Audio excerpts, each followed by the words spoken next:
Jelajahi cara baru mendapatkan informasi. Download Metro TV Extend sekarang. Pemirsa, kendati putra sulung Presiden Joko Widodo Gibran Rakabuming Raka sudah membantah berkali-kali disiapkan untuk menjadi cawapres Prabowo, faktanya dalam konteks panggung depan politik, deklarasi duet Prabowo Gibran kian menjamur. Bahkan wujudnya kini berkembang menjadi sebuah baliho bergambar Prabowo Gibran. Lalu siapa yang mengorkestrasi semua ini? Benarkah Gerindra sedang menikmati manuver-manuver tersebut? Kita akan diskusikan malam hari ini bersama dengan anggota Dewan Pembina Partai Gerindra, Andre Rosiade, dan juga Direktur Eksekutif Carta Politika Yunarto Wijaya. Selamat malam, Bang Andre, Mas Toto. Selamat malam. Selamat malam. Oke, baik. Toto. Baik, saya ke Bang Andre terlebih dahulu. Ketua Harian Partai Gerindra, Sufmi Dasko Ahmad, mengaku menghormati pemasangan baliho atau spanduk bergambar Prabowo Gibran. Bang Andre, apakah artinya Gerindra akan membiarkan baliho tersebut tetap terpasang? Yang pertama, Bang Dasko, Ketua Harian kami kan sudah menegaskan bahwa bukan dari pihak Gerindra yang memasang. Lalu juga Ketua DPC kami, Ketua DPC Gerindra Kabupaten Manggarai Barat, Yosef Suhardi juga sudah menjelaskan bahwa baliho tersebut merupakan inisiatif dari relawan Pak Jokowi, bukan inisiatif dari Partai Gerindra. Bahkan Mas Gibran sendiri dari berbagai media di Solo juga mengatakan pemasangan itu ada inisiatif relawan, tidak ada arahan dari Mas Gibran atau arahan dari Partai Gerindra. Jadi menurut saya ini bentuk dari harapan dan keinginan akar rumput masyarakat. Ini faktanya. Ya tentu kami tidak bisa melarang harapan dan harapan masyarakat dan keinginan publik ya. Tapi sekali lagi kita tahu bahwa Mas Gibran ini terkendala dengan konstitusi, bahwa konstitusi kita melarang calon presiden atau calon wakil presiden yang di bawah usia 40 tahun. Sehingga sampai saat ini tentu Mas Gibran tidak bisa mengikuti kontestasi. Meskipun kita tahu Mas Gibran adalah wali kota yang moncer, berkinerja baik, representatif milenial, dan punya daya tarik yang luar biasa. Tapi faktanya sampai saat ini ya secara konstitusi Mas Gibran masih terhalang dengan langkah-langkah konstitusi. Seperti itu. Oke, baik. Saya ke Mas Toto. Menurut Anda, Mas Toto, langkah atau munculnya baliho bergambar Prabowo dan Gibran ini ada yang mengorkestrasi yang mungkin sampai dengan saat ini kita masih menebak-nebak ini. Siapa sebetulnya yang mengorkestrasi ini, Mas Toto? Ya, yang pasti pemasangan billboard atau baliho dalam jumlah banyak itu butuh biaya yang tidak ringan. Yang kalau dalam definisi mengenai relawan dalam konteks relawan sesungguhnya saya pikir agak sulit masuk dalam logika bahwa ini muncul secara bottom up ya. Dan yang kedua, memang kalau orang berspekulasi bahwa ada keinginan dari Gerindra memang untuk memasangkan Prabowo dengan Gibran, ada beberapa argumentasi yang muncul di situ. Spekulasi tentu saja. Yang pertama kalau terkait dengan gugatan di MK, satu-satunya hambatan yang membuat Mas Gibran sulit untuk maju, misalnya beberapa di antara yang menggugat di MK itu memang adalah kader Partai Gerindra. Misalnya yang pertama wali kota Bukit Tinggi, wakil bupati Lampung Selatan, atau misalnya ada partai yang sering dikaitkan dengan Gerindra walaupun sering dibantah juga ada partai Garuda di situ. Itu spekulasi ya, tentu saja ada variabel-variabel yang berkaitan yang sangat mungkin memunculkan spekulasi tersebut. Yang lainnya adalah bagaimana memahami kronologi, misalnya ketika terkait dengan munculnya isu dulu sempat muncul Pak Prabowo dengan Jokowi. Lalu belakangan katakanlah dianggap gagal muncul Prabowo Gibran. Dan itu disertai oleh pemasangan billboard yang sangat banyak, saya tidak tahu dari mana, yang memang menduetkan Pak Prabowo dengan Pak Jokowi dalam konteks endorsement ya. Dan memang dalam konteks membaca survei sangat masuk akal Pak Prabowo yang sudah 2 kali kalah dengan Pak Jokowi, membaca survei Pak Jokowi tingkat kepuasan publik di atas 75%, dianggap kemudian menjadi sebuah strategi tersendiri yang efektif untuk melekatkan diri dengan Jokowi. Muncul juga spekulasi langkah yang bisa dilakukan adalah lekatkan saja anak kandung Pak Jokowi untuk menjadi seorang cawapres. Jadi hal-hal itu yang memunculkan kemudian spekulasi bahwa memang paling mungkin dalam logika tersebut Partai Gerindra yang diuntungkan, sementara untuk Pak Jokowi dan keluarganya mungkin akan terjadi kontroversi. Apakah ini bisa disebut sebagai politik dinasti? Karena kita harus ingat juga bukan hanya dalam konteks Mas Gibran adalah anak kandung Pak Jokowi, tapi keberadaan aturan yang menghambat usia Gibran itu harus diselesaikan melalui gugatan di MK yang kebetulan ipar Pak Jokowi juga masih menjadi ketua di situ. Disitulah muncul berbagai macam kontroversi dengan berbagai macam kritik juga yang saya pikir ujungnya nanti waktu yang akan bisa menjawab siapa sutradara yang ada di balik gerakan-gerakan seperti ini. Tapi kalau Anda menduga-duga tanpa menyebut nama mungkin ya, latar belakangnya seperti apa sih? Kira-kira yang mengorkestrasi hal-hal ini, apakah juga di internal pemerintahan sekarang, penguasa kah atau bagaimana, Mas Toto? Ya, pertama saya nggak bisa menduga-duga, saya hanya bisa memberikan logika-logika. Kalau kita berspekulasi mengenai Pak Prabowo dan Gerindra yang ada di balik gerakan-gerakan ini, ya sangat make sense dalam konteks kepentingan elektoral, karena tadi Pak Jokowi punya kepuasan publik yang sangat tinggi. Ketika coba dilekatkan, mungkin dianggap itu bisa menjadi pendongkrak.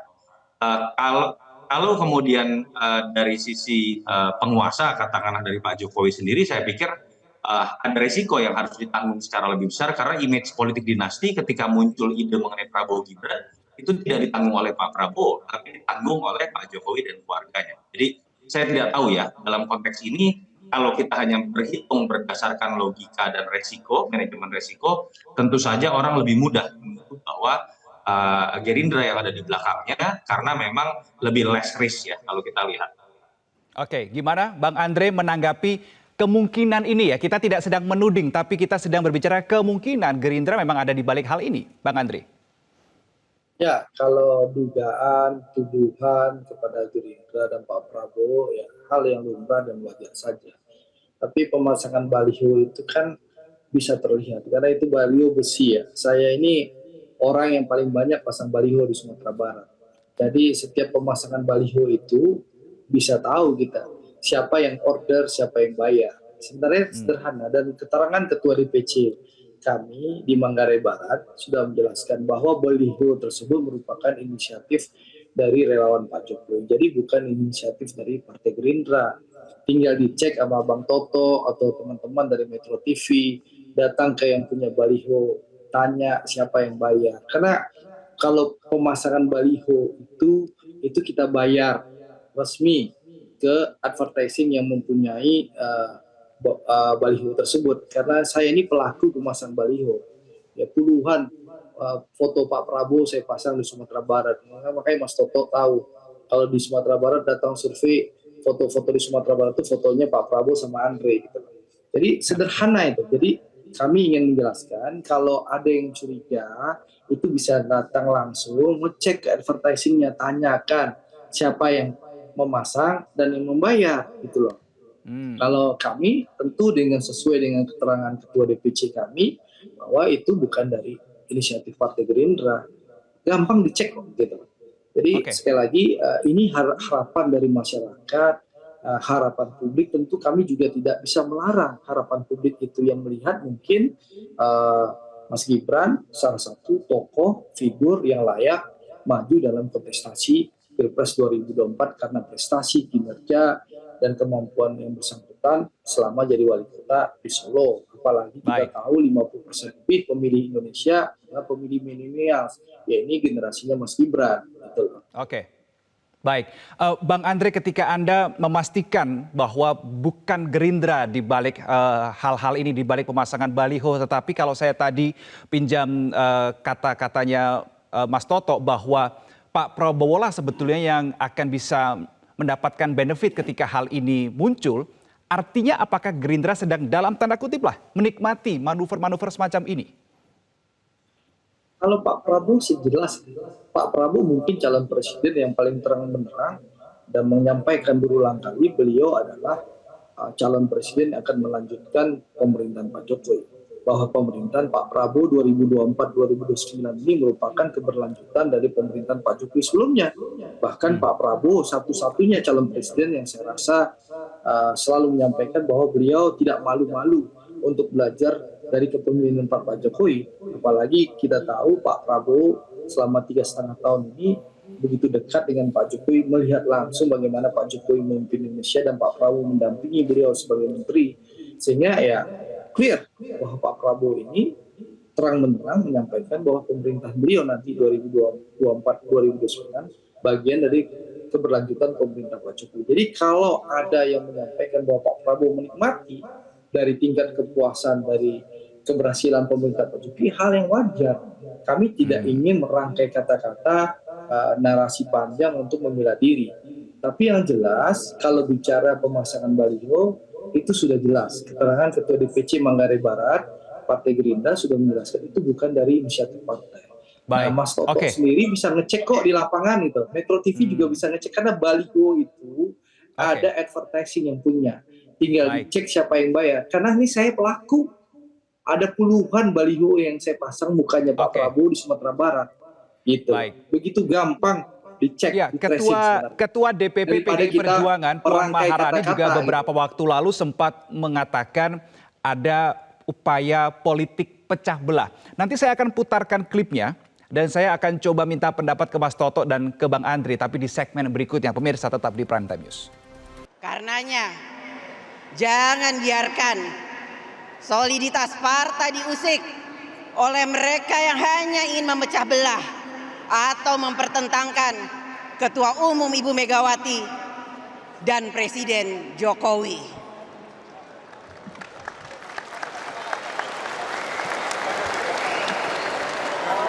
Kita jangan terbawa pada arus perpecahan. Kita harus tetap solid. Jadi Mas Toto, betulkah atau ketika pinjam kata politik pecah belah itu apakah tercermin dari wujud baliho Prabowo Mas Gibran kalau menurut sudut pandang Anda Mas Toto? Ya, saya nggak bisa menunjuk orang ya. Kalau tafsir mengenai pecah belah ya tentu saja bermula dari ramainya pemberitaan mengenai tafsir bahwa ada perbedaan sikap antara Pak Jokowi dengan PDI Perjuangan. Dan itu kan bukan isu baru ya. Dari tahun 2014 pun sudah muncul gitu isu tersebut. Jadi saya pikir agak sulit kalau kemudian langsung kita alamatkan kepada Gerindra misalnya atau Pak Prabowo. Tetapi memang pasti akan ada yang kemudian harus diselesaikan. Ketika misalnya betul Mas Gibran menjadi wakil dari Pak Prabowo sebagai seorang calon wakil presiden, pertanyaannya kan akan maju dari partai manakah? Apakah dia akan tetap melalui jalur di PDI Perjuangan yang sudah memiliki capresnya sendiri atau melewati jalur yang lain? Jadi kalau terkait dengan politik pecah belah saya nggak bisa menuduh kepada pihak tertentu, tetapi memang jelas kalau pertanyaannya adalah siapa yang lebih diuntungkan dari isu mengenai Prabowo Gibran, Pak Prabowo. Tetapi siapa yang akan lebih dirugikan adalah keluarga Pak Jokowi, karena kita tahu ada proses panjang yang sangat mungkin untuk kemudian diterjemahkan sebagai bentuk politik dinasti ketika ayahnya masih menjadi presiden, anaknya kemudian maju menjadi seorang cawapres, atau kemudian terkait dengan bagaimana gugatan di MK yang juga ada keluarga Pak Jokowi di situ, tentu saja akan menimbulkan kontroversi yang akan ditanggung oleh Pak Jokowi dan keluarga, bukan oleh Pak Prabowo. Itu saja. Baik. Bang Andre, kalau memang sikap dari Gerindra adalah menghormati siapapun ya yang memasang baliho Prabowo Gibran di Labuan Bajo itu, kemudian ada penilaian, ada tudingan yang tertuju ke Bang Andre dan kawan-kawan bahwa ini sedang lagi ada upaya memecah belah nih antara Pak Jokowi dengan PDIP atau dengan Bu Mega. Bagaimana? Gerindra nggak apa-apa dengan penilaian seperti itu? Pak Prabowo dan Partai Gerindra mengedepankan politik yang merangkul, yang mempersatukan, bukan memecah belah. Bahkan kami kehilangan Bang Sandiaga Uno, Wakil Ketua Dewan Pembina Partai Gerindra, pindah ke P3, kami tidak pernah marah-marah, kami ucapkan selamat kepada Bang Sandi di tempat yang baru, hubungan kami dengan P3 juga sangat baik sampai sekarang. Jadi sekali lagi kami tidak pernah mengedepankan politik memecah belah. Yang ada Pak Prabowo selalu mengedepankan politik persatuan. Pak Prabowo ingin merangkul, ya, bukan memukul. Ya, Pak Prabowo mengedepankan politik persatuan yang ingin membangun Indonesia secara bersama-sama. Politik kami adalah duduk sama rendah, berdiri sama tinggi, tidak ada politik yang tinggi seranting. Sehingga teman-teman bisa lihat bagaimana alhamdulillah setelah Prabowo dan Pak Gus Muhaimin bersatu dalam PKB dan Gerindra dalam Koalisi Kebangkitan Indonesia Raya, sekarang ada Golkar, PAN, Partai Bulan Bintang, insya Allah Partai Gelora akan segera deklarasi, lalu insya Allah juga PSI, Partai Garuda. Ini menunjukkan bagaimana Pak Prabowo ingin merangkul, bukan memecah belah. Kalau ada kader partai lain yang datang menyatakan dukungan kepada kami, tentu kami tidak mungkin ya mengomentari urusan internal partai lain. Tapi siapapun yang datang ke Pak Prabowo tentu akan kita hargai dan kita rangkul tanpa bermaksud memecah belah kubu lain. Karena kami pun ada juga kader Gerindra, bahkan contoh wakil ketua Dewan Pembina kami, Bang Sandiaga Uno, pindah dari Gerindra ke P3. Apakah Pak Prabowo dan Partai Gerindra marah-marah ke P3? Tidak. Kami menghormati pilihan politik Bang Sandi. Kami ucapkan selamat berjuang di tempat yang baru. Hubungan Gerindra dan P3 pun sangat harmonis dan sangat baik. Begitulah politik Pak Prabowo, mempersatukan, merangkul. Ya, tapi saya penasaran juga nih, apakah nama Gibran Raka Buming Raka itu pernah dibahas di internal Partai Gerindra sebagai pendamping Prabowo Subianto di Pilpres 2024 nanti? Jadi begini, mekanisme pemilihan calon wakil presiden Pak Prabowo akan dilakukan pertama dengan cara musyawarah untuk mufakat sesuai dengan kearifan bangsa kita, ya. Jadi tidak akan dilakukan voting. Jadi partai ketua umum, partai-partai politik akan melakukan musyawarah untuk mufakat. Itu yang akan dilakukan. Yang kedua, calon wakil presiden yang akan terpilih atau dipilih itu merupakan calon wakil presiden yang akan disetujui oleh seluruh partai-partai politik yang ada. Yang ketiga tentu sahabat kami, saudara kami, Gus Muhaimin dan PKB tentu tidak akan ditinggalkan. Bahkan tetap pemegang kunci Inggris siapa yang akan diputuskan. Nah, siapa yang akan dipilih? Apakah nanti Mas Gibran, Pak Erlangga, Pak Erick Thohir, Bang Zulhas, atau Gus Muhaimin, sekali lagi tergantung musyawarah mufakat para ketua umum partai politik yang mendukung Pak Prabowo. Itu yang bisa saya sampaikan. Baik, oke. Terakhir saya ke Mas Toto, kalau saya berkaca melihat data Pilpres 2019, hasilnya ya, suara Prabowo Subianto di NTT hanya 305 ribuan, kalah telak dari figur Jokowi yang mendapat 2,3 juta suara. Lalu kemudian sekarang muncul baliho Prabowo Gibran, pertama kali muncul juga di NTT. Ini kebetulan atau gimana Mas Toto menurut Anda?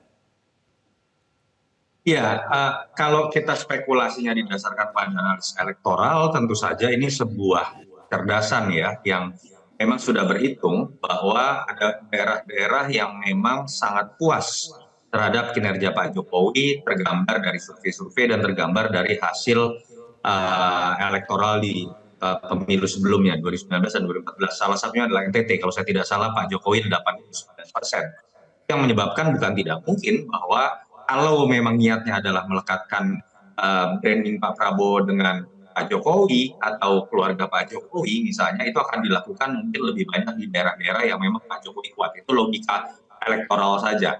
Nah, ini yang menurut saya perlu jadi catatan kritis ya.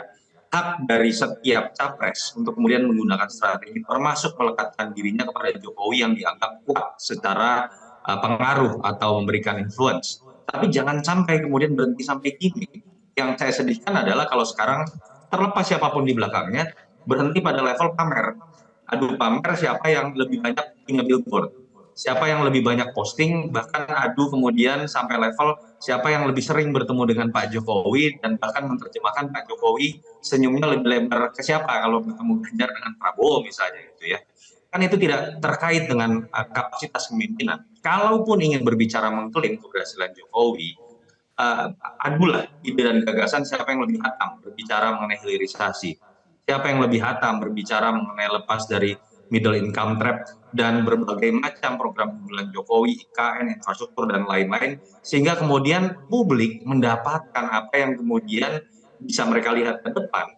Bukan terkait dengan siapa yang lebih disayang oleh Jokowi, siapa yang lebih bisa menjilat Jokowi. Kalau itu yang terjadi, kita berarti sudah mendefinisikan pemilu itu hanya sebagai bentuk suksesi kepemimpinan yang ditentukan oleh pemimpin sebelumnya, dan itu bukan khas demokrasi, itu khas otoritarianisme. Semoga tidak terjadi. Baik, Mas Toto dan Bang Andre, terima kasih sudah berbagi perspektif di Prime Time News malam hari ini. Selamat malam, Mas Toto, Bang Andre.